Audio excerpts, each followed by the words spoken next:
Praise the lord. ఈ దిన దేవుని వాగ్దానము.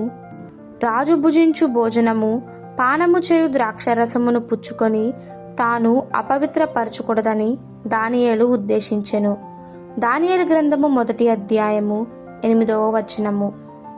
బబులోను రాజుకు నెబుకద్నెజరు ఇశ్రాయేలుల దేశంలో నుండి తీసుకొని వచ్చిన యవనస్తులకు కదీయుల విద్యను భాషను నేర్పించి రాజనగరిలో నియమించాలని ఉద్దేశించి అధిపతికి అప్పగించాడు. వారికి తమ ఆస్థానమందు రాజభోజనం భుజించుటకు ఏర్పాటు చేశారు. అందరూ రాజభోజనమును భుజిస్తున్నారు, కానీ వారిలో 4 యవనస్తులు రాజభోజనము ద్వారా తాము అపవిత్రపరచుకొనకూడదని తీర్మానం చేసుకున్నారు. ఆ భోజనంలో మత్తు పానీయములు, నిషేధింపబడిన మాంసాహారము ఉన్నందున దాన్ని తినకూడదని తీర్మానం చేసుకున్నారు. ఎందుకంటే తమ దేహము దేవుని ఆలయమని, దానిలో దేవుని ఆత్మ నివసించుచున్నాడని వారు ఎరిగి ఉన్నారు. గనుక షడ్రకు, మేషకు, అబేద్నెగో, దానియేలు ఆ 4 యవనులు తమ తీర్మానము విషయమై పట్టుదల కలిగి తీర్మానాన్ని కాపాడుకోవాలని నిర్ణయించుకున్నారు. యేసయ్య తన స్వరక్తమిచ్చి మనలను కొనుక్కున్నాడు.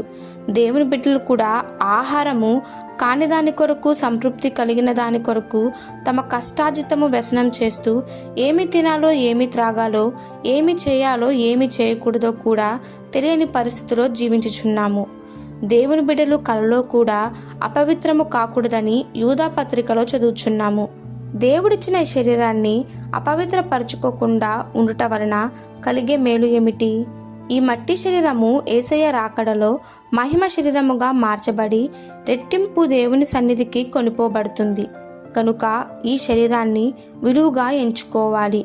అపవిత్రమైన రాజభోజనము భుజించకూడదని తీర్మానం చేసుకున్న ఆ యవనులను చూచినప్పుడు అధిపతికి వారిపై దయ కలిగి భోజనమునకు శాకాహారము ఏర్పాటు చేసెను.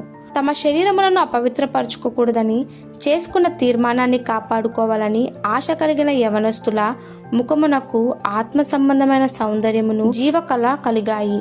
అయితే మన యొక్క ముఖములు ఏ విధముగా ఉన్నాయి?